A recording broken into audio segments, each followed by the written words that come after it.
Hey guys, welcome to Actualol. I'm John Perkis, and today the box has arrived from Essen. The games that I sent back to myself on Saturday at Essen is here. So I thought that I'd do a little vlog going through all the games that I picked up at Essen, like my haul, like those girl YouTubers do, and talk about the games that I picked up, why I got them, and also kind of chat a bit at the end about kind of what I thought of my first Essen, how it went, and things I'd do differently next year, stuff like that.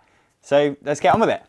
So first up is Mondrian. This is a game these are all games that I picked up on the Sunday because I'd already sent the games back home. So Mondrian is a dexterity dice game, and this was demoed to me by the two designers, Isra and Shay, and they did such a good job that I just kind of felt like I really wanted to get it. So in this game, you're flicking and throwing and rolling dice onto these cards that represent a grid in the center, and you're trying to win cards.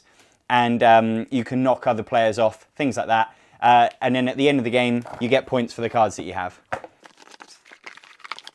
Fold It is a speed game where everyone has a bit of cloth. And this was on my anticipated game. So everyone has this, a card is drawn, and you have to fold the bit of cloth to represent the meals that are on that card. So there might be 3 icons on there, and you have to find, and it is actually really hard. I've played it already, and we had a card that we literally couldn't solve after about 10 minutes. There was 5 of us, and we have no idea how to do it.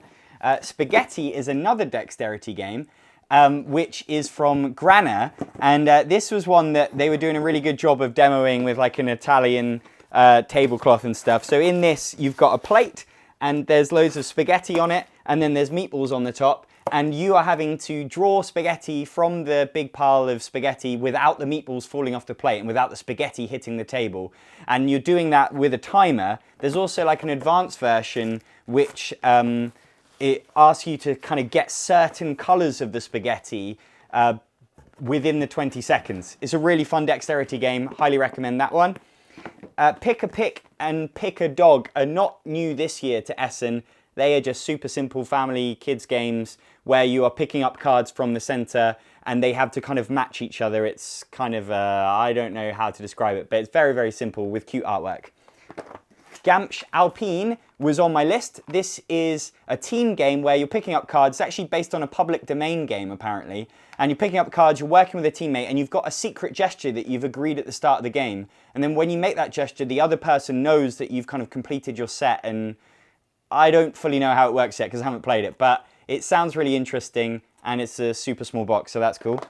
Spoilers, the game is a game, it's like a bluffing game, but it has cards are based on films, and so there's a load of cards in the game that are based on really awful B-movies that you never would have heard of, and they explain something that happens in the story, and then you have 3 possible endings to that little vignette, and the other players have to decide, but you bluff to them, or you can bluff to them as to which one's right, which one's wrong, and you get points if they pick the wrong one, things like that. There's also questions that are about taglines of movies and quotes from movies, but none of it is trivia based really. I mean, it's based on fact, but it's all about bluffing. Capital is also from Grana. This is a tile placement game about building the city of Warsaw. It's got really nice artwork. I've only played it once so far, 2 players, quite relaxed. 2-player with drafting, and you're placing different regions, a bit like Between Two Cities or Quadropolis. There's certain placement rules. You get more points if you put parks next to houses, things like that. And then there's a little aspect with this into the World War I and World War II affect your town. You have to remove tiles throughout the game. Definitely really nice to look at, and I think this is probably like a really kind of interesting kind of light to medium tile placement game. So those are the games that I took home on Sunday. Now it's time to open the box. And I know some people, they tend to, there's some people out there that like to hide the games that they buy from their significant other because they're scared about how many they bought. For me, I decided that the best tactic was to film the games that I got on camera and show, so that when my girlfriend sees how many games I bought, she can't complain because I'm filming on camera at the same time. So that's that's a little tip that I would recommend. Now this is going to take me ages because the guy that packaged it, really cool guy, he has exactly the same name as me, John. He's German, lives in Ireland, and he was making fun of me about Brexit the whole time. Yeah, he packaged it really well. So I'm going to speed this bit up and come back to you.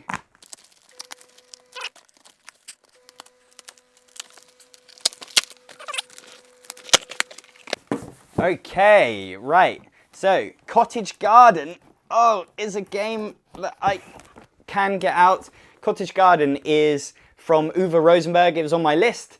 It's similar to Patchwork in that you're building tiles and you're doing a grid, but it goes to 4 players. This was very hyped at Essen. Loads of people were buying it. Loads of people were playing it. I've heard, I think, mostly good things, so I'm really excited to check it out. And it's kind of heavy. So yeah, Cottage Garden. Gentleman's Deal is a party game where you're like negotiating. One person is divvying up a bunch of money between the other players. They have to decide how much everyone gets, and then everyone else has to decide whether that person stays in charge or whether they vote them out. So it's similar to Junta Viva el Presidente, which is a game I really like. So can't wait to check this one out. Really nice artwork as well.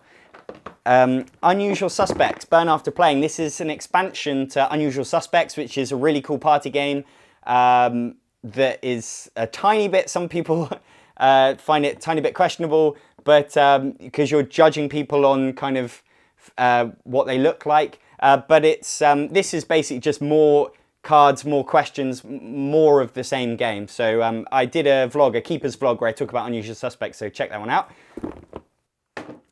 Raise Your Goblets. I'm really excited to get this one to the table. This is from Horrible Games, and this is like one of these kind of epic party games where you have really awesome components. So if you think of Cash and Guns with the foam guns, well, this is, you're at a medieval feast and you've all got these plastic goblets. And in fact, I think I'm going to open it up and check it out.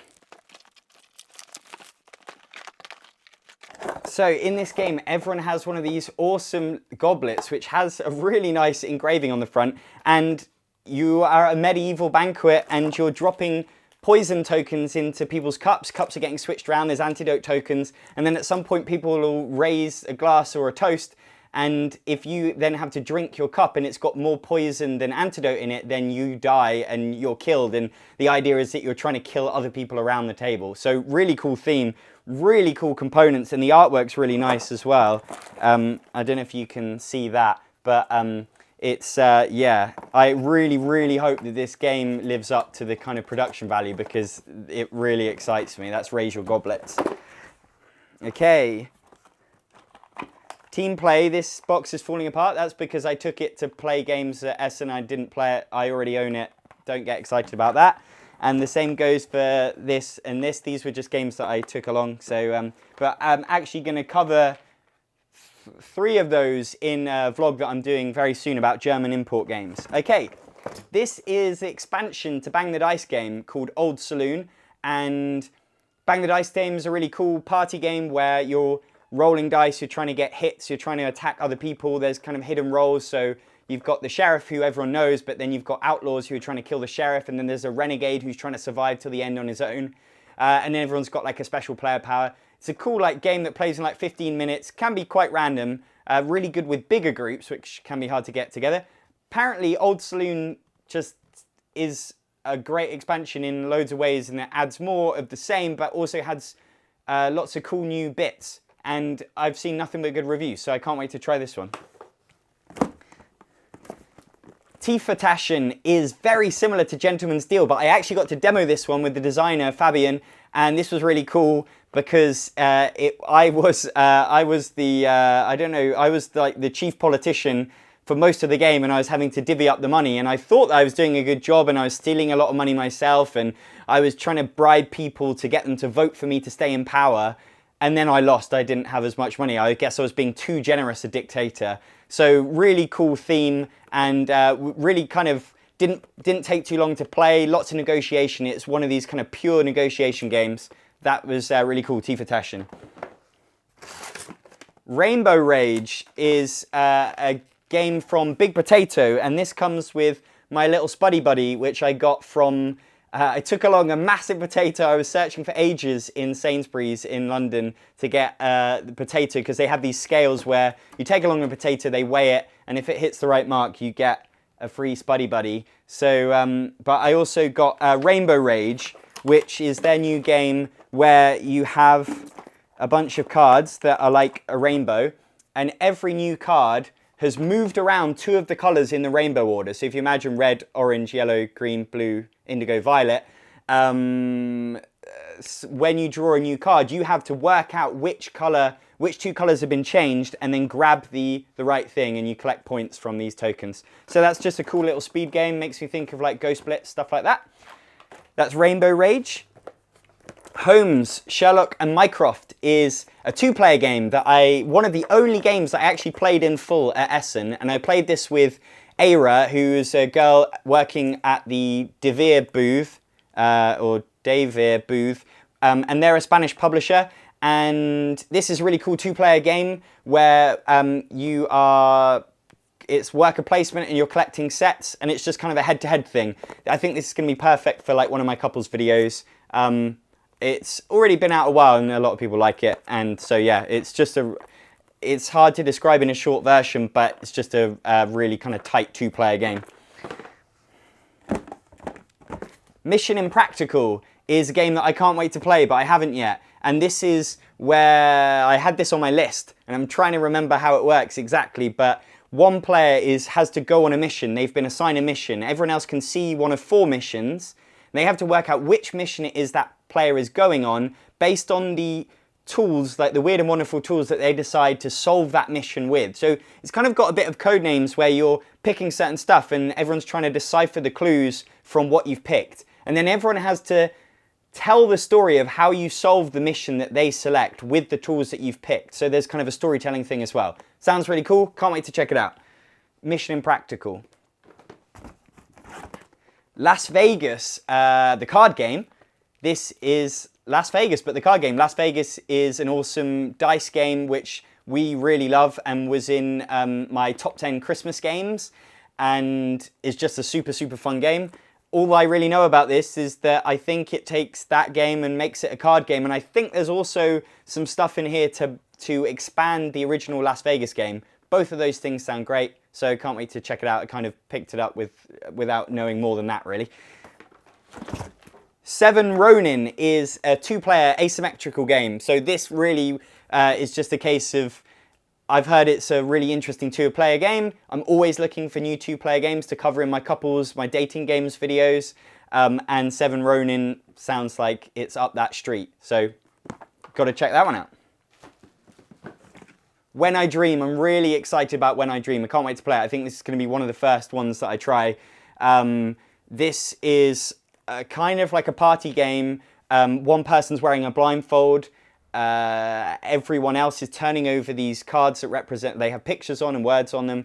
And everyone is trying to get across to the dreamer the word on the card, except some of them are bad people, like spies effectively, and they're trying to not get across the word. So everyone takes it in turn to say a word, and so some people are trying to help get it across, others are not, and then at the end the dreamer has to tell a story of all the words.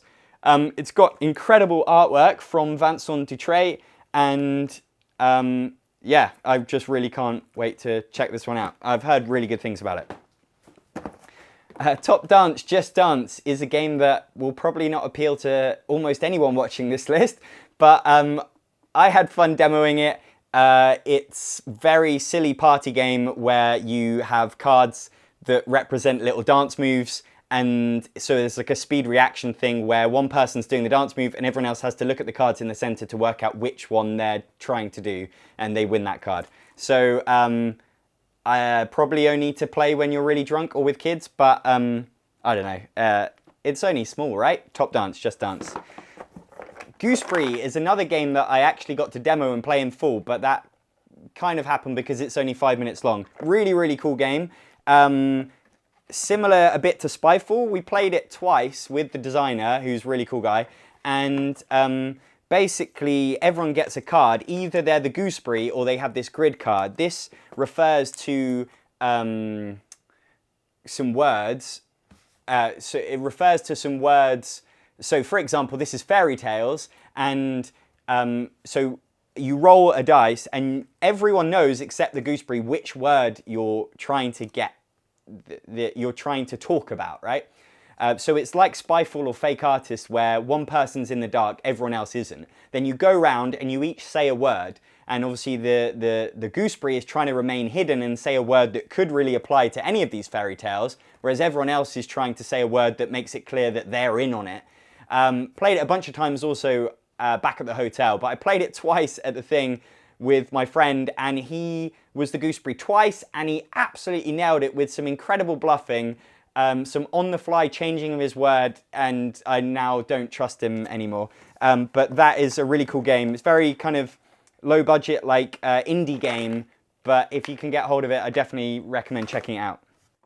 Checkpoint Charlie is also from Debrief, who did the Sherlock game, and this is a really simple deduction game, kind of a speed deduction game, where there's 5 different characteristics of some cats, and this has really, really nice artwork, and so the cat can have a hat or not have a hat, things like that, and everyone has picked their characteristics, so everyone knows one characteristic, and then people are taking the cards, and they either take a card if it fits their characteristic, or they leave it if it doesn't. And so you're starting to build up, you're trying to see what other people know, and then establish which is the suspect, the missing card. Yeah, or the cat that fits all of the criteria. So really simple deduction game. Only very shortly demoed it, so I don't know how well it works, but that's Checkpoint Charlie, really nice artwork. The Game of 49 is a game that I've been really looking forward to playing for a long time. The Game Boy Geek covered it, he loved it, and it's an auction game, like a family weight. It's very simple but kind of pure auction game where you're trying to control certain areas. I can't even remember how it works right now because it's been a while since I watched his review, but I remember being obsessed with trying to get it for a long time. It's never been available in the UK, but it was at Essen, so that's why I picked up the Game of 49. The Best Tree House Ever is a game that I also wasn't able to get in the UK because it went out of print. I tried to get it at the UK Games Expo, and this is a card drafting game with really nice artwork from Scott Alms. Oh, I would open it, but it's got some plasticky things on. And you are drafting cards and you're building a treehouse. And so it's, I guess, a little bit like Sushi Go, but you're actually building a little, a visual treehouse on the board. Very kind of lightweight drafting game, which I'm always intrigued by. And I've just heard really good things about this game. So that's that. Avenue is a game that is kind of like these new style of bingo games. So a card is drawn and everyone does what's on that card. And you have this little map. In fact, I think I'm going to open this one up. So let's have a look inside Avenue. So in Avenue, you have this bit of paper, which is kind of like one of these bingo pads that you have in Quinto or Quicks or Rolling America. There's loads of games like it. But in this game, you're drawing like movement cards. You're drawing, it reminds me of Karuba, where you're drawing kind of roads, and then you have to pick where you put that road on your pad. So you're trying to build a route. And I believe that you're trying to get a certain amount of points in the first round, and then each round you have to get more points. So it's like Quinto or Quicks, where there's kind of a push your luck thing. Do you get loads of points early on, but then you might struggle in later rounds? I really like those kind of games. Apparently it plays in like 15 minutes, so can't wait to check out. That's Avenue. Sherlock 13 is a very simple deduction game. It's got player shields in it, which I love. But this is another game where you are, well, this is a deduction game where you have a pad and you're trying to work out who the murderer is. And it reminds me of Mystery of the Abbey in the sense that you're asking questions of your other players. So everyone's seen a certain number of cards. You know that 1 or 2 people can't be the suspect. You don't know about other stuff. So you're asking questions of the group and you're crossing people off when you find out certain clues. Apparently it plays in 15 minutes. So I love the idea of just a really short deduction game because most of them that I have played can take quite a long time. So yeah, that's Sherlock 13.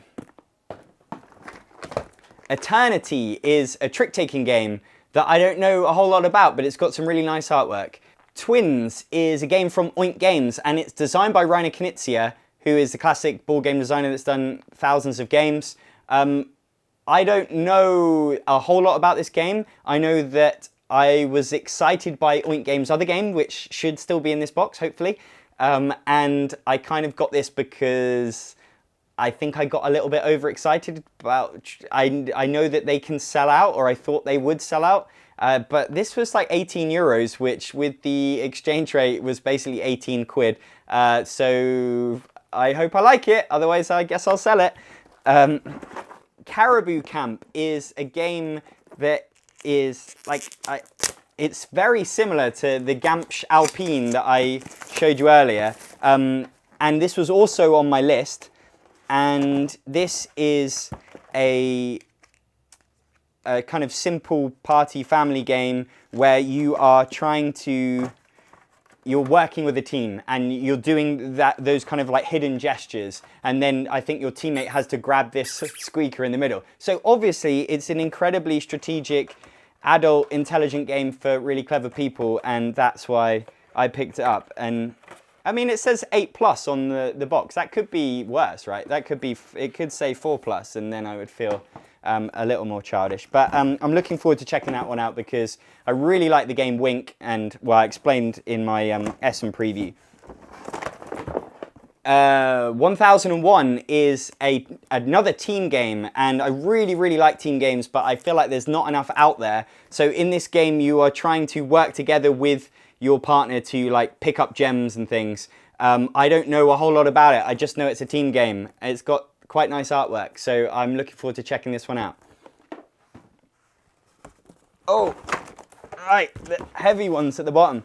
And this is London Dread, and this is heavy. This is a cooperative horror game with a real-time element where you're programming. So the reason I'm sort of excited by that is, one, the theme. Oh, it's set in London, that's where I am. And two is that it sounds a tiny bit like Space Alert, which is a really cool cooperative programming game where you are just making mistakes all the time. So it's just incredibly funny to see at the end how everyone completely screwed each other up. So if it's got anything like that, but with a cool horror theme, I think probably going to play this on Halloween or like the day before. So really looking forward to trying out London Dread. Robots is just the robots from Steam Park, but they're like nicer miniatures. So there's not much more to say about that, but that's really cool. Glimpse is a party game that's a bit like Unusual Suspects, which I spoke about earlier. But in this game, you're trying to answer questions. So you're trying to communicate to your teammate about someone in the center. Like there's a grid of faces and you're trying to communicate to them. That person has colorblind glasses on. So there's some cardboard glasses in this that basically when you put them on, you can't see color. And so that means that you can't see the you can't see which cards the other player is trying to get you to guess, and so they're answering questions like what country are they from, or do an impression of their voice, things like that, and so they're just trying to get you to guess. So it seems similar to Unusual Suspects, but with some coloured glasses.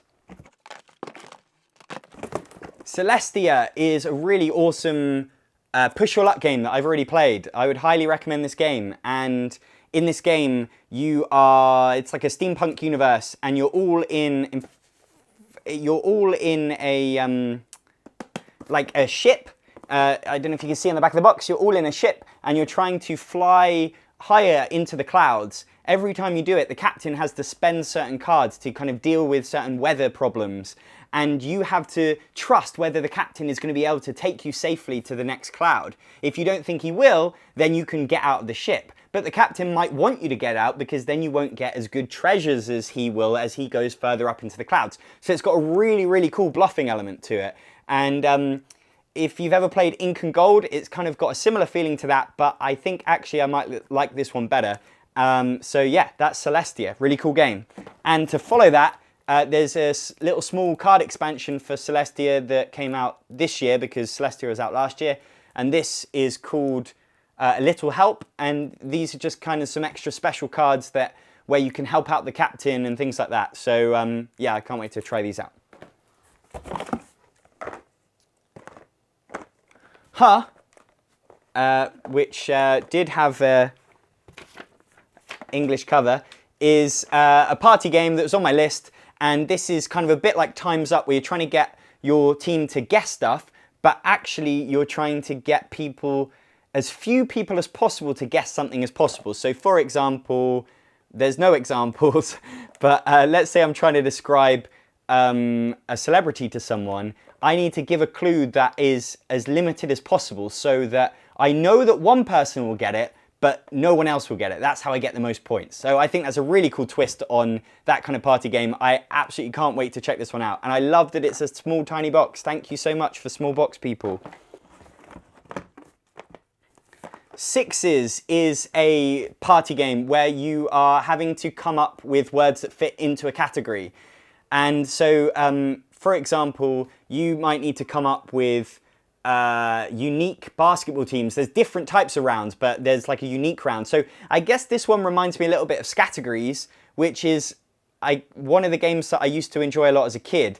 Scattergories had a lot of arguing at the end of it, but I don't know, maybe that was just my family, where you would write an answer and people would disagree with it, and maybe as kids we were just trying to cheat all the time. Sixes is in a much smaller box than Scattergories, and I just like the sound of trying to come up with things that fit a category. Anything that's a new type of party game that doesn't sound horrifically awful, I'm going to try it, so that's sixes.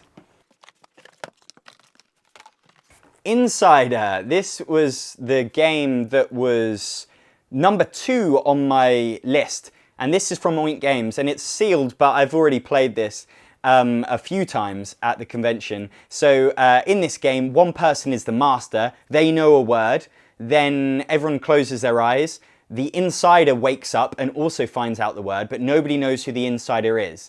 Then the whole group is got 5 minutes to ask the master yes or no questions to try and determine what the word is. But the insider has to try and remain hidden, so they can try and help lead the group with certain questions, but if they give away themselves too much, they lose the game. If nobody gets the answer by 5 minutes, then everyone loses. So then what happens is, if they get the right answer, everyone then has to vote, including the master. They have to discuss on who the insider is. They vote, and if the insider doesn't get the majority vote, then they win on their own because they remained hidden. They did an awesome job. Really cool game. But we had a few instances of it where I felt like it didn't work brilliantly. I'm told by a friend that if you don't use the cards in the box, but you actually make up your own words, it makes the game more interesting, more difficult for the insider and the master and stuff. So, but yeah, really cool idea. Can't wait to try this one again. It's like a 5-minute game, so I feel like I'm going to be playing this one a lot. Billionaire Banshee is a game that was not out at this Essen, but I picked it up, and this is a party game where you are doing a party game where one person is the judge for a round, and they have to pretend they're single, and they have to decide whether they're going to date this particular character. So they turn over a perk card, which might be something like they have X-ray vision, and then they turn over a quirk card, which might be something like they have permanent mayonnaise breath. So this is kind of a silly party game where there's a lot of discussion and kind of just laughter at what the game creates. The game itself isn't super strong. There are times when the cards are way too strong, and so it kind of makes the voting pointless because everyone's voting to decide whether that person would date or deny. But there were a lot of rounds where everyone just voted the same way along with the person because it was so obvious. Like if you draw a card that says this person you're going to date is a Holocaust denier, everyone's just going to vote deny to that. There's no real game then, and also kind of creates an awkward situation when you're playing with people that you've only just met and stuff. So, and when you're the person that brought out the game. But there's definitely some funny moments in there. I think actually we had the most fun kind of just discussing afterwards and joking around. But, you know, that is, the game did create that, so I can't fault it there. Definitely an interesting game, I just feel like it could be slightly improved. That's Billionaire Banshee. And that is it for what's in the box. So, yeah, now it's just to kind of talk about how Essen went for me. It was a really fun experience. I had an incredible, I turned up late on Wednesday, went out that evening for drinks, and then I got up early on Thursday, and I did Thursday, Friday, and Saturday, and then I flew home Sunday morning. I absolutely wish that I'd stayed for much longer. I wish that I'd gone to be there on Wednesday the whole day and Sunday the whole day. There's just not enough time to do anything. It's huge, and you can't imagine how big it is until you're there, until you walk around and take it all in. But it's not so much the convention halls itself that are the great problem, it's just the time. Because for me, I wanted to meet and hang out with a whole bunch of people, and I had some great times. Like, I got to meet Tiffany Cares, the One Tar, and I got to meet Edward from Heavy Cardboard, and I got to hang out with Gil Hover, the networks designer again, and some of the British people like Paul Grogan and Efka and Elaine and Matt from Creaking Shelves, and I got to meet a whole bunch of new people at the meetup that we had. So I had like some amazing times having awesome conversation and chatting about games. I hardly played any games at the whole thing. So trying to fit that in and kind of have that social aspect, then also maybe playing games, and then the traveling around. I stayed at a hotel because I booked it late. It was way too far away, so I wouldn't do that again. Yeah, going around the halls, trying to do it kind of systematically, I would rather do that next time. I was kind of jumping between halls, and it can be hard to get around, certainly on the busier days. The corridors or the alleyways between booths, just they're hordes of people, so it can take you like 5 minutes to get somewhere that would normally take 30 seconds. Why go to Essen? Well, for me, it's about the atmosphere, it's about the buzz, it's about being surrounded by people that are as excited as you are, because I actually didn't get to play that many games. In fact, I probably would have played more games if I just stayed at home for a weekend. I got to meet loads of cool people, that's definitely a reason, but it's incredibly exhausting. And in terms of buying games, well, that's what Essen is kind of effectively designed for. And I obviously picked up a load of games, but it's expensive. And in fact, there were a bunch of games that were on my original list that I didn't buy at Essen, and that's mostly because of Brexit and the exchange rate, so that's just a UK only problem.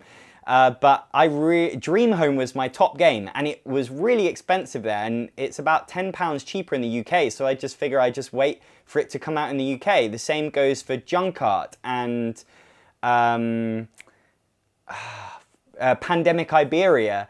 So these were games that I was super excited about, but it just, if you can get them the next week for the same price or less in the UK, then why pay the postage? Why? So I don't think it's worth going to Essen to buy certainly big titles. Now, there's quite a few kind of exciting niche games in here, like Mission Impractical and 1001 and Avenue and Spaghetti, that I wouldn't necessarily be 100% confident that will be available within the next month in the UK. Like, it will probably get there eventually, but if you want it now, then I guess those are the kind of games to focus on, the more niche games.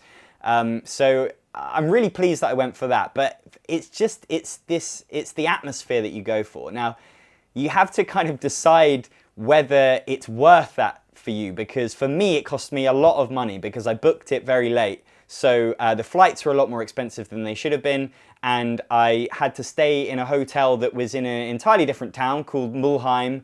And so I was having to pay train fares to get in and things like that. And I ended up kind of missing a train and having to get a taxi back one evening and things like that. So it's expensive, and it definitely, you don't make any saving on the game. So you have to just see it as a holiday. You have to see it as an experience. And you could definitely go cheaper places to just play games. So it's not for that either. So it's this kind of weird thing that you have to work out in your head.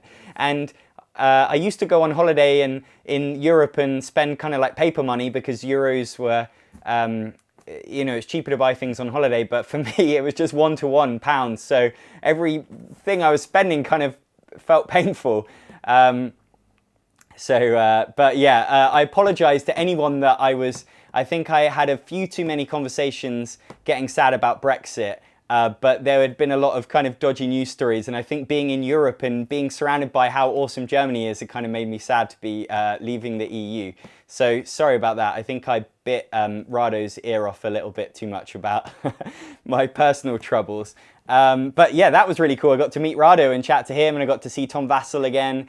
And just like all the other people, it feels so good to be part of this community. And I do this stuff in this room on my own.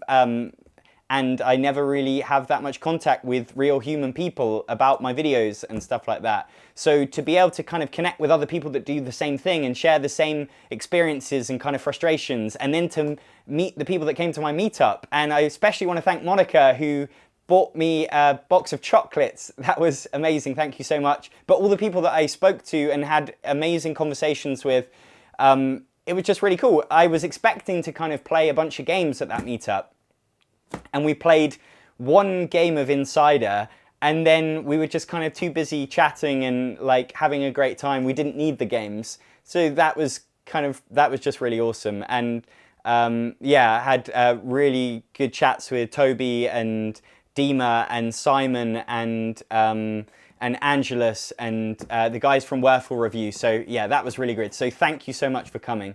I just wanted to check that I hadn't forgotten anything that I wanted to talk about. Oh yeah, so I wanted to talk a bit about just a few regrets. So one would be some of the games that I missed out on. I didn't get, it was really hard to demo games. The demo booths were really busy, and then sometimes you would go to a booth and there was no one there to demo you a game. That's kind of frustrating. So I missed out on trying or getting Papa Paolo, which is a Euro game about pizza delivery, really cool theme, and Mea Culpa, which is the Zoc game about kind of, that was on my list about sinning and things like that. And so it's a shame that you won't get the chance to demo all the games you want to. And these games, the Euro games, were like 40 euros or something. So it felt like a lot of money to kind of spend on something that I wasn't sure of. And it was also quite a heavy box to bring back in my suitcase. And definitely just from an organizational point of view, there's things I could do better. In fact, I did go really big on the organization. I found these maps on BGG thanks to Efka, and these had like the names of the booths written on, and I spent the whole plane flight out there like highlighting the different booths that I wanted to go to, which was cross-referenced with the list that I'd printed from Tabletop Together. This is a website that does a brilliant list system based on the BGG's list, and you can pick which ones you really want and which ones you need and which ones you like, and then it puts it in a list that goes by all the different halls. The only thing with that was that by the first day I'd kind of done all the ones I really wanted to do, and then I needed a shorter list, so I ended up kind of creating this handmade list of the things I needed to see. And the first 2 days I felt like I was just caught up in this whirlwind of not being able to achieve everything I wanted to do, and suddenly I had 1 day left, and this was like my list for the final day of all the games that I wanted to see. And I didn't see all of them, but I definitely got a good vibe of a lot of them, and I got to understand the ones that I was kind of wanted to get or didn't want, or things to look out for, because a lot of them were previews. So yeah, the only other thing was just that there were a couple of games that I perhaps changed my mind about. I got to demo Dreams a couple of times from Zoc, which was on my original preview list, and it just didn't quite do it for me. It's like Fake Artist, but I just felt like it was too easy to stay hidden as the human or the fake person in that game, and it was very hard for the other players to track their movements because everyone is using the same colored pieces. So it requires you to pay immense attention, but also to really memorize what people did so that you can kind of follow them. So it's a cool idea, looks really nice on the table, but for such a big box, I felt like it didn't have as interesting a game as Fake Artist Goes to New York for me. And so yeah, that was one that I decided not to pick up. I've probably rambled on forever. Thank you so much for watching. I had an amazing time at Essen Spiel, and I've spent this entire week since thinking about how I'm going to do it better next year, how I'm going to drag along my girlfriend with me, and she's going to carry all the games for me, and that's going to be really it's just going to be a life of luxury. And yeah, so thank you so much for watching. If you like this video, please subscribe to my channel. I'm Actualol on Facebook and Twitter. If you like vlogs like this, then please let me know in the comments, and then I'll do more of them. I'm John Perkis. Thank you for watching.